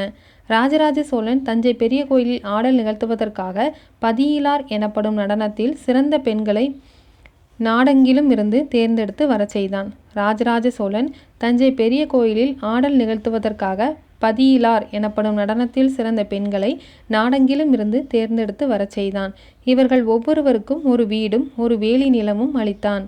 இச்செய்தியினை தஞ்சை கல்வெட்டில் காணலாம். திருவிடை மருதூருக்கு அருகில் உள்ள காமரசவல்லி என்னும் ஊரில் சிறப்பாக சாக்கை கூத்தாடும் ஒருவருக்கு சாக்கை மாராயன் என ராசேந்திரன் பட்டம் வழங்கிய செய்தியினை கல்வெட்டுக்கள் கூறுகின்றன. பிற்காலம். அடுத்த தலைப்பு பிற்காலம். நாயக்கர்கள் காலத்தில் கர்நாடக இசை வடிவம் தமிழகத்தில் வளரத் தொடங்கியது. இக்காலத்தில் வடமொழி நடன நூல்கள் தமிழில் மொழிபெயர்த்து எழுதப்பட்டன. மகாபாரத சூடாமணி, அபிநய தர்ப்பணம், அபிநய தர்ப்பண விலாசம்,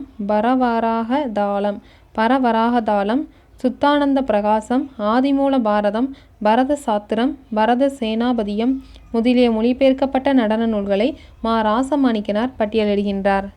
தமிழர்களால் தொன்று தொட்டு வளர்க்கப்பட்டு வரும் கலை பரதநாட்டியம்.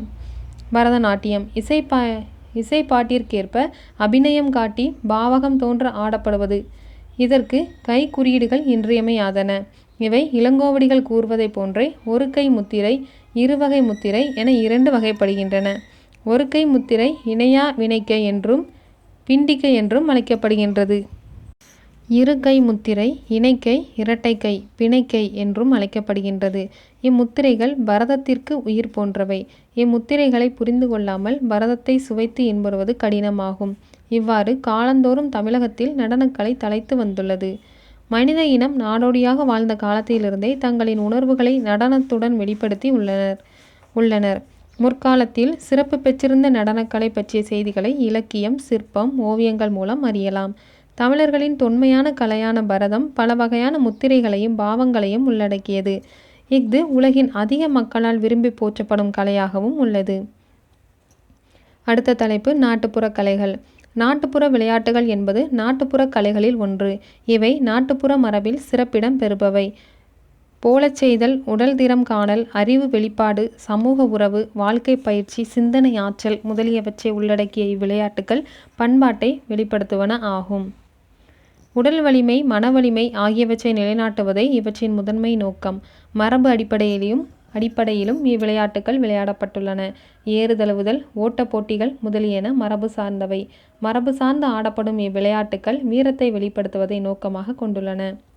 தமிழக விளையாட்டுகள். விளையாட்டு என்பது. அடுத்த தலைப்பு தமிழக விளையாட்டுகள். விளையாட்டு என்பது விரும்பியாடும் ஆட்டு. விளை என்றால் விருப்பம், ஆட்டு என்றால் ஆட்டம். தமிழர் மரபில் சிறப்பிடம் பெறுபவை விளையாட்டுக்கள். கெடவரல், பண்ணை ஆகிய 2 வகையான விளையாட்டுக்கள் பற்றி கெடவரல், பண்ணை ஆயிரண்டும் விளையாட்டு என தொல்காப்பியம் கூறுகிறது. சிறுமிகளை விலங்குகளிடம் இருந்து காப்பது போல நடித்து விளையாடுவது கெடவரல் என்றும், உழவர்கள் பயிர் செய்வது போல நடித்து விளையாடுவது பண்ணை விளையாட்டு என்றும் தேவநேய பாவாணர் கூறுகிறார். மகிழ்தலை நோக்கமாக கொண்டது விளையாட்டு. எண்வகை மெய்ப்பாட்டில் ஒன்றான உவகை 4 வழிகளில் தோன்றும் என தொல்காப்பியர் கூறுகிறார். செல்வம் புலனே புணர்விளை யாட்டென அல்லல் நீத்த உவகை 4. செல்வம் புலனே புணர்வுவிளை யாட்டென அல்லல் நீத்த உவகை 4 என தொல்காப்பியம் கூறுகிறது. தமிழக விளையாட்டுகள் அனைத்துமே 2 குழுவாக பிரிந்து விளையாடும் பொதுத்தன்மையை பெற்று இருக்கும். விளையாட்டின் வெற்றி தோல்வியின் காரணமாக யாரும் பிறருக்கு துன்பம் விளைவிக்க கூடாது. விளையாட்டில் பிறருக்கு ஏற்படும் துன்பத்தையும் எதிரணியாக இருப்பினும் தம் துன்பம் போல் கருதுதல் வேண்டும். இது தமிழக விளையாட்டுகளுக்கான பொது விதியாகும். பிள்ளைத்தமிழ் குழந்தைகளுக்கான 10 பருவங்களை கூறுகிறது. பிள்ளைத்தமிழ் ஆண்பார் பிள்ளைத்தமிழ், பெண்பார் பிள்ளைத்தமிழ் என 2 வகைகளாக காணப்படுகிறது. முதல் 7 பருவங்கள் ஆண்பால் பிள்ளைத்தமிழுக்கும் பெண்பார் பிள்ளைத்தமிழுக்கும் பொதுவானவை. இறுதி 3 பருவங்கள் விளையாட்டுக்கள் பற்றி கூறுகின்றன.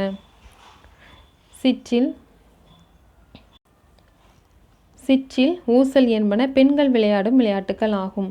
சிறார்கள் சிறு வீடு கட்டி விளையாடுவது சிற்றில்.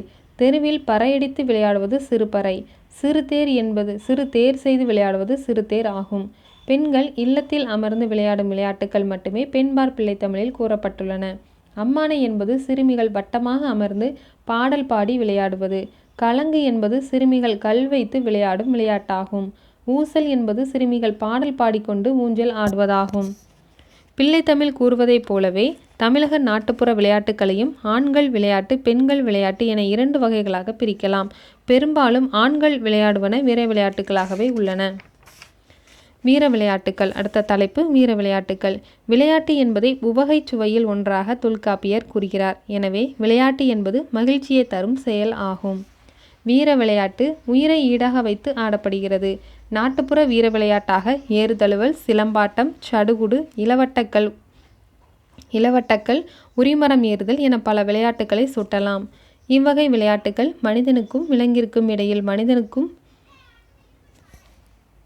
மனிதனுக்கும் இடையில் என 2ஆக பிரிப்பர். இவ்வகை விளையாட்டுக்கள் மனிதனுக்கும் விலங்கிற்கும் இடையில், மனிதனுக்கும் இடையில் என 2ஆக பிரிப்பர்.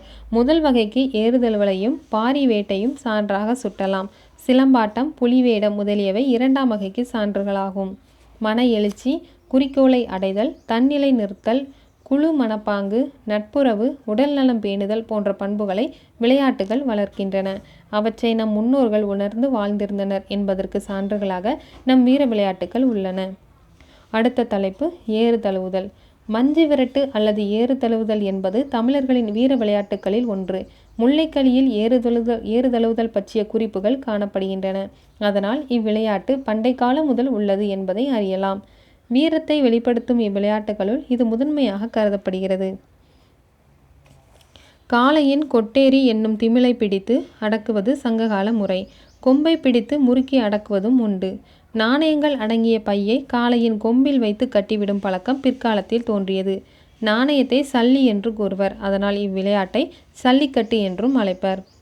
வாடிவாசல், திட்டிவாசல் முதலான பகுதிகளை கொண்ட இவ்விளையாட்டு வேலி மஞ்சு விரட்டு, வாடிவாசல் மஞ்சு விரட்டு, வடம் மஞ்சு விரட்டு என வட்டாரத்திற்கு ஏற்றாற்போல் நடத்தப்படுகின்றது. சிறு தெய்வ வழிபாட்டுடன் தொடர்புடையதாகவும் இவ்விளையாட்டை கருதுகின்றனர். அம்மை, வைசூரி போன்ற கொடிய நோய்கள், மழையின்மை முதலிய குறைகள் நீக்கப்பட்டால் பொங்கல் நாளன்று சல்லிக்கட்டு விடுகிறோம் என்ற வேண்டுதலின் அடிப்படையிலும் இவ்விளையாட்டு நடத்தப்படுகின்றது. இவ்விளையாட்டில் கலந்து கொள்ளும் காளையை சல்லிமாடு என்று அழைப்பர். இக்காளையை கன்று பருவத்திலிருந்தே சிறு துண்டினை காட்டி பாய்ச்சலுக்கு பழக்குவர். இச்செயல் உர்ரி கட்டுதல் என்று அழைக்கப்படுகிறது. ஏறுதழுவுதல் விளையாட்டுக்கு காளையை பல வகைகளில் ஒப்பனை செய்வர். கால், கழுத்து முதலிய பகுதிகளில் சலங்கைகள் கட்டப்படும். நெற்றியில் காசு மாலையும் கொம்பில் சிறு வளையமும் அணியப்படும். திமில் பகுதியில் வண்ணப்பொட்டு இட்டும் ஒப்பனை செய்யப்படும். இவ்வாறு ஒப்பனை செய்யப்பட்ட காளையின் கொம்பில் கட்டப்பட்டிருக்கும் சல்லிக்கட்டு துணியை மீட்பவரை வெற்றி பெற்றவர் ஆவர். அடுத்த தலைப்பு சிலம்பாட்டம். தமிழர்களுடைய நாட்டுப்புற கலைகளில் சிலம்பாட்டமும் ஒன்றாகும். சிலம்பு என்னும் சொல் பல பொருள் குறித்த ஒரு சொல்லாக உள்ளது. இங்கு இச்சொல் கம்புகளை குறித்து நிற்கிறது. கம்புகளை அடித்து ஒலியெழுப்பும் விளையாட்டுக்கு சிலம்பு என பெயர். கம்புகளின் ஒலியை தவிர இரும்பு ஆயுதங்கள் ஒலியும் இவ்வாட்டத்தின் போது எழுப்பப்படும். நேர்த்தியாக கம்புகளை சுழற்றினால்தான் எதிரியை வீழ்த்த இயலும் என்பதால் போர் முறைகளுக்கு உரிய சில விதிமுறைகளும் சிலம்பாட்டத்தில் இடம்பெற்றுள்ளன. உடற்பயிற்சி, தற்காப்பு, போராட்டம் ஆகிய முக்கிய நோக்கங்களை கொண்டது சிலம்பாட்டம். நடசாரி என்று கூறப்படும் ஓலைப்பட்டய செய்தியில் சிலம்பாட்டத்தின் தோற்றம் பற்றி கதையாக கூறப்பட்டுள்ளது. கம்பை வேகமாக சுழற்றுவதிலும் முன்பின் திருப்பி ஆடுவதிலும் கலைநயத்தை புகுத்தி உருவெடுக்கிறது இச்சிலம்பாட்டம். இவ்வாட்டத்தில் பலவிதமான சுவடு முறைகள் கையாளப்படுகின்றன. உடலில் உள்ள வர்ம நாடிகளை நோக்கி அடிக்கும் சுவடு முறைக்கு தட்டு வர்ம சுவடு என்று பெயர். இதில் அடிச்சு பிரிவு, பூட்டு பிரிவு ஆகிய விளையாட்டு முறைகளும் உள்ளன. ஒருவர் இடம் பார்த்து அடிப்பதும் அவ்வடியை இன்னொருவர் தடுப்பதும் அடிச்சு பிரிவு ஆகும். ஒருவர் கைக்கொண்டு அடுத்தவரை பூட்டி பிடிப்பதும் அப்பூட்டிலிருந்து பிடிபட்டவர் தம்மை விடுவித்துக் கொள்வதும் பூட்டு பிரிவு ஆகும். குமரி மாவட்டத்தில் சிலம்பாட்டம் சிறப்பாக கொண்டாடப்படுகிறது. விழாக்களில் சிலம்பாட்டம் ஆடி மகிழ்வர். அப்பகுதியில் சிலம்படி ஆசான்கள் இன்றும் வாழ்ந்து வருகின்றனர். தமிழரின் வீரத்திற்கும் நுட்பமான செயல்திறனுக்கும் எடுத்துக்காட்டாக விளங்குவது இச்சிலம்பாட்டம். அடுத்த தலைப்பு சடுகுடு.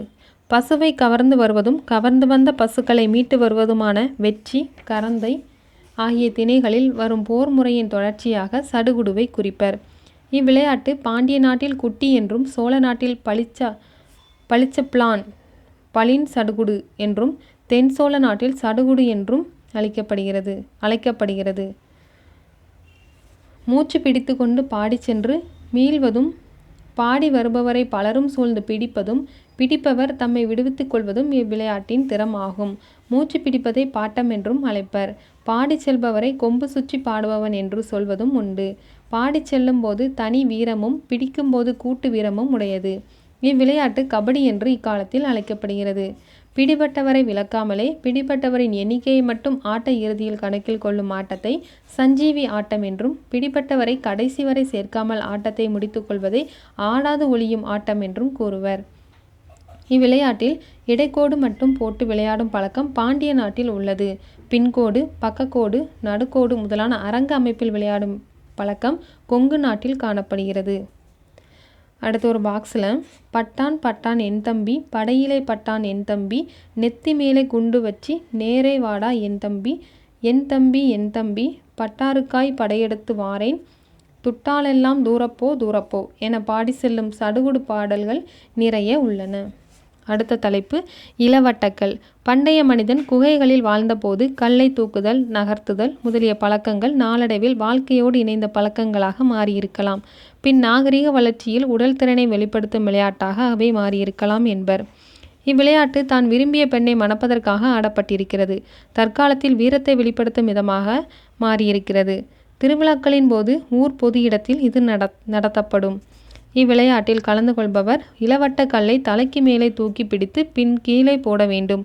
அப்படி செய்பவர் வெற்றி பெற்றவராக கருதப்படுவார். இப்போட்டிக்கு கிராமத்து பெரியவர்கள் நடுவராக இருப்பர். மணமகனாக வருபவருக்கு பொன், பொருள் போன்ற ஆடம்பர பொருட்களை விட உடல் திறன் இன்றியமையாதது என்பதை இவ்விளையாட்டு வெளிப்படுத்துகிறது எனலாம். அடுத்த தலைப்பு உரிமரம் ஏறுதல். பட்டை உரிக்கப்பட்ட மரத்தையே உரிமரம் என்பர். இவ்வுரிமரத்தில் ஏறி விளையாடுவதை உரிமரம் ஏறுதல் என்று அழைக்கப்படுகிறது. இவ்விளையாட்டுக்கு எல்லா மரங்களையும் பயன்படுத்துவது இல்லை. கைப்பிடிக்கு அடங்காது பருத்திருக்கும் முதிய மரத்தை மட்டுமே பயன்படுத்துவர். பட்டை உரிக்கப்பட்ட மரம் வழுவழுப்பாக இருக்கும். ஏற்கனவே வழுவழுப்பாக இருக்கும் அந்த மரத்தில் விளக்கெண்ணெய் தடவப்பட்டு மேலும் வழுவழுப்பானதாக மாற்றப்படும். இவ்வாறு மாற்றப்பட்ட மரத்தின் உச்சியில் பரிசு பொருளையும் கட்டி நட்டு விடுவர். இம்மரத்தில் ஏறி உச்சியில் இருக்கும் பரிசு பொருளை கைப்பற்றுபவர் வெற்றி பெற்றவராக கருதப்படுவார். செங்குத்தான பாறைகள் மீது ஏறுதல், வழுக்கு பாறை மேல் ஏறுதல் முதலிய பயிற்சிகளை உடையவர்கள் மலைவாழ் மக்கள் ஆவர். இவர்கள் சமவெளி பகுதியில் வாழ நேர்ந்தபோது இப்பயிற்சிகள் அவசியமில்லாமல் போகவே விழா காலங்களில் உடல் திறனை வெளிப்படுத்தும் வீர விளையாட்டாக இது மாறியது. இவ்விளையாட்டு மதுரை மாவட்டத்தில் பரவலாக விளையாடப்படுகிறது. தற்போது பெரிய இரும்பு குழாய்கள் பயன்படுத்தப்படுகின்றன. மேலும் அறிவு கூர்மையை வெளிப்படுத்தும் விளையாட்டுகளும் வீர விளையாட்டுகளாகவே கருதப்படுகின்றன. கட்ட விளையாட்டு, 15ஆம் புலி, நட்சத்திர விளையாட்டு, திரிக்குத்து, பொம்மை சீட்டு, 3 கட்டை, பானை உடைத்தல், உரிப்பானை விளையாட்டு போன்றவை இவ்விளையாட்டுக்கள் ஆகும். அடுத்த தலைப்பு கில்லி. இவ்விளையாட்டு தமிழக நாட்டுப்புற விளையாட்டில் ஒன்றாகும். இதை சிறுவர்களும் ஆடவர்களும் விளையாடுவர். இது கில்லி, புல்லுக்குச்சி, கில்லி தாண்டு, கில்லாங்குச்சி, சில்லாங்குச்சி என பல்வேறு பெயர்களில் அழைக்கப்படுகிறது. சிறிய குச்சி கில்லி எனவும் பெரிய குச்சி தாண்டல் எனவும் கூறப்படும். இவ்விளையாட்டில் குறைந்தது 2 இருப்பர். விளையாடுவோர் அதிகமாக இருப்பின் அணியாக பிரிந்து விளையாடுவர். இவ்விளையாட்டில் 2 குச்சிகள் பயன்படுத்தப்படும். ஒரு முழம் நீளத்தில் ஒரு குச்சியும் ஒரு சாண் நீளத்தில் மற்றொரு குச்சியும் இருக்கும். சிறிய குச்சியின் 2 முனையும் கூர்மையாக்கப்பட்டிருக்கும். பெரிய குச்சியின் ஒரு முனை மட்டும் கூர்மையாக்கப்பட்டிருக்கும். நிலத்தில் 2 விரல் இடை அளவிற்கு சிறிய பள்ளம் பறிக்கப்படும். அப்பள்ளத்தின் நடுவில் குறுக்காக கிள்ளி வைக்கப்படும். இவ்வாறு வைத்த குச்சியை பெரிய குச்சியை கொண்டு தள்ளிவிடுவர். தள்ளிவிடப்படும் கிள்ளியை எதிர் அணியினர் எவரும் பிடித்துவிட்டால் கிள்ளி தள்ளுபவர் விளையாட்டில் தோற்றவர் ஆவர்.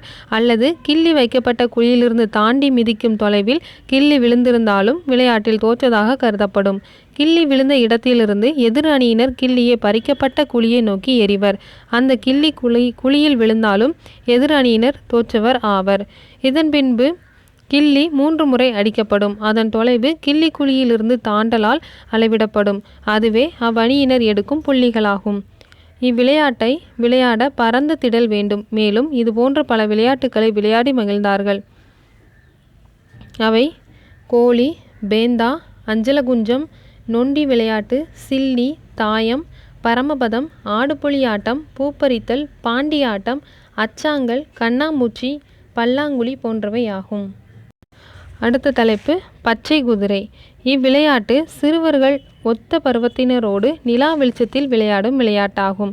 இதன் முதல் படி பிறருடைய காலை தாண்டுவதில் தொடங்கும். அதனால் இந்த விளையாட்டை கால் தாண்டி விளையாட்டு என்றும் அழைப்பர். குனிந்து இருப்பவர் படிப்படியாக தம் நிலையை உயர்த்துவதால் தாண்ட வேண்டிய உயரம் கூடிக்கொண்டே போகும்.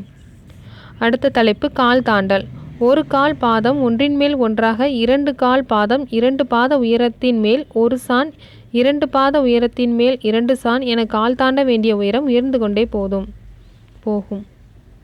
அதாவது ஒரு கால் பாதம் ஒன்றின் மேல் ஒன்றாக 2 கால் பாதம் 2 பாத உயரத்தின் மேல் ஒரு சாண் 2 பாத உயரத்தின் மேல் 2 சாண் என கால் தாண்ட வேண்டிய உயரம் உயர்ந்து கொண்டே போகும். அடுத்த தலைப்பு ஆள் தாண்டல். கால் தாண்டலுக்கு பின் ஆள் தாண்டல் நடைபெறும். இதில் குனிந்து கொண்டு நிற்பவரை அவர் முதுகில் கையை ஊன்றி தாண்ட வேண்டும். குனிந்து கொண்டு நிற்பவர் தலையை தொங்கவிட்டு குனிந்து நிற்க வேண்டும். தலையை உயர்த்தினால் தலையை தட்டி குனியச் செய்வர். தாண்டுபவர் தம் 2 கால்களையும் அகற்றி ஒரு கால் அவரது தலையையும் மற்றொரு கால் அவரது இடுப்பையும் தாண்டி வருமாறு தாண்டுவர். தாண்டுபவர் ஓடி வந்து தாண்ட இயலாது.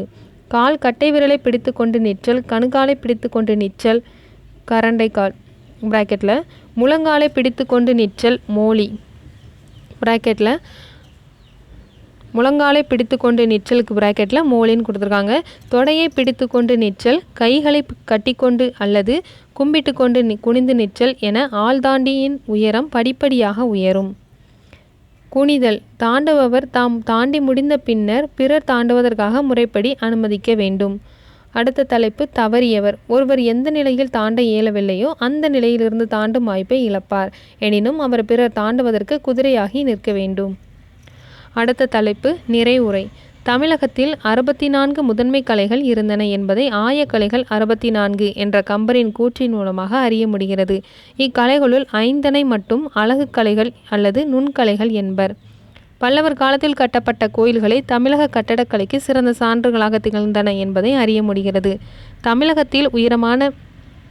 தமிழகத்தில் மிக உயரமான விமானம் சோழர் காலத்திலும் மிக உயர்ந்த கோபுரம் விஜயநகர காலத்திலும் நாயக்கர் காலத்திலும் கட்டப்பட்டுள்ளன என்பதை கல்வெட்டுக்கள் மூலம் அறிய முடிகிறது. சிற்பக்கலையின் வகைகளையும் சிற்பங்கள் வடிக்க பயன்படுத்திய பொருட்களையும் அறிய முடிகிறது. சுதை சிற்பங்கள் முதலில் தோன்றின என்பதையும் பல்லவர் காலத்தில் நளினத்துடன் கூடிய அழகிய சிற்பங்களும் நாயக்கர் காலத்தில் யானை, குதிரை போன்ற புராண தொன்மங்களும் வடிக்கப்பட்டுள்ளன என்பதையும் அறிய முடிகிறது.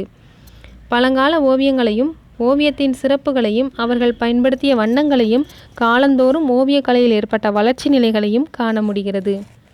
மனித வாழ்க்கையில் இசை 2 கலந்துள்ளது என்பதையும் இசை கருவிகளின் வகைகளையும் இசை நூல்களின் வகைகளையும் இசை தூண்கள் பற்றிய தமிழர் கலைகள் வாயிலாக கண்டறிய முடிகிறது. நாட்டுப்புற கலைகளுள் நாட்டுப்புற விளையாட்டுகளின் பழமையையும் பெருமையையும் அறிய முடிகிறது. அடுத்த ஒரு பாக்ஸ் இன்ஃபர்மேஷன் உங்களுக்கு தெரியுமான்னு கொடுத்துருக்காங்க. பன்னாங்குழி. நெல் குத்தும் பண்ணை போல் வட்டமான பள்ளம் அல்லது குழி வெட்டி அதில் கற்களை இட்டு ஆடும் ஆட்டம் பன்னாங்குழி. பண்ணை என்பது பள்ளம், பண்ணை பறித்தல் என்பது குழி தோண்டுதல். பன்னாங்குழி என்பதை பல்லாங்குழி, பன்னாங்குழி என்றும் பெயர்களால் வழங்குகின்றனர். பெரும்பாலும் 14 குழிகளை வைத்து ஆடுவதால் 14குழி, பன்னாங்குழி என தெரிந்ததாக கூறுவர்.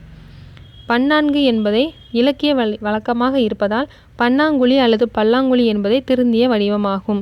இவ்விளையாட்டை இருவர் ஆடுவர். நிலத்தில் சமமான இரு படுக்கை வரிசையாக தோண்டப்பட்ட குழிகளுள் களர்ச்சிக்காய் அல்லது புளியங்கொட்டை அல்லது கூழாங்கற்கள் ஆகியவற்றில் ஏதேனும் ஒன்றை 5 இட்டு விளையாடுவர். இது எதிலிருந்து சொல்லியிருக்காங்க அப்படின்னா, தமிழ் விளையாட்டுக்கள் ஞா தேவநேயன் அப்படிங்கிறவர் சொன்னதை வச்சு சொல்லியிருக்காங்க. தமிழ் விளையாட்டுக்கள் ஞா தேவநேயன் 1952. அவ்வளோதான் 4th லெசன் முடிஞ்சது. அடுத்ததில் 5th லெசன் பார்க்கலாம். தேங்க்யூ.